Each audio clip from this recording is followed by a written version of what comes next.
আপনি কি জানেন, কোরআনে শুধু ভালো মানুষের নামই নয়, এমন কিছু মানুষের নামও আছে যাদের কাজ এতটাই ঘৃণিত ছিল যে তাদের নাম ইতিহাসে অভিশপ্ত হয়ে গেছে। আজ আমি আপনাকে বলবো সেই সব খারাপ মানুষের নাম যাদের কথা আল্লাহ সরাসরি কোরআনে উল্লেখ করেছেন। আল্লাহু আকবার, আল্লাহু আকবার। ১. ফিরাউন, মিশরের রাজা, যে নিজেকে আমিই তোমাদের সর্বশ্রেষ্ঠ প্রভু বলে দাবি করেছিল। সূরা নাজিয়াত ২৪। আল্লাহ তাকে সমুদ্রের ঢেউয়ে ডুবিয়ে ধ্বংস করেন আর তার লাশকে মানুষের জন্য সতর্কবার্তা হিসেবে রেখে দেন। ২. হামান, ফিরাউনের মন্ত্রী, সে ফিরাউনকে সমর্থন করত এবং মুসা আলাইহিস সালামের বিরুদ্ধে চক্রান্ত করত। সূরা কাসাস ৬। অহংকার ও সত্য অস্বীকারের জন্য সেও ধ্বংস হয়।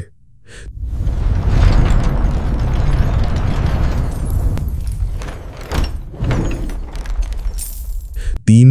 কারুন, এক ধনবান ব্যক্তি, যার ধনসম্পদ এত বেশি ছিল যে তার চাবিগুলো বহন করতেই শক্তিশালী লোকের দল দরকার হতো। সূরা কাসাস ৭৬। কিন্তু সে আল্লাহর নেয়ামতের বদলে অহংকার করেছিল।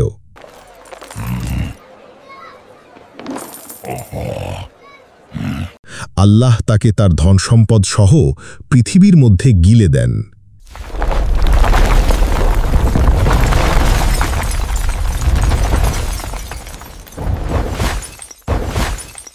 ৪. আবু লাহাব, নবী সাল্লাল্লাহু আলাইহি ওয়াসাল্লামের চাচা কিন্তু ইসলাম বিদ্বেষী। সূরা আল মাসাদ।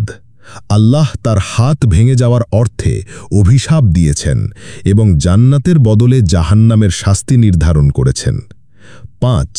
সামুদ জাতির নেতা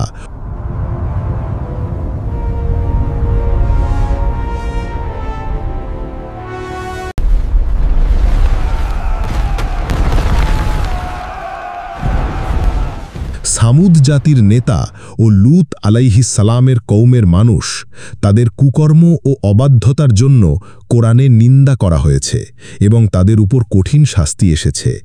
ভাই ও বোনেরা, কোরআনে তাদের নাম শুধু ইতিহাস জানার জন্য নয়, বরং শিক্ষা নেওয়ার জন্য এসেছে। যারা অহংকার, অবিচার ও সত্যকে অস্বীকার করে তাদের পরিণাম সব সময় ধ্বংস। আমরা যেন কখনো ফিরাউনের মতো অহংকারী, কারুনের মতো লোভী বা আবু লাহাবের মতো বিদ্বেষী না হই। আল্লাহ আমাদের অন্তরকে পবিত্র করুন আর আমাদের নাম যেন কিয়ামতের দিন সম্মানের সাথে উচ্চারিত হয়। ফলো, লাইক, কমেন্ট করুন যেন এমন আরও কন্টেন্ট আপনার কাছে পৌঁছে যায়। ইসলাম প্রচারে আপনার একটি শেয়ারই হতে পারে কারো হেদায়েতের দরজা।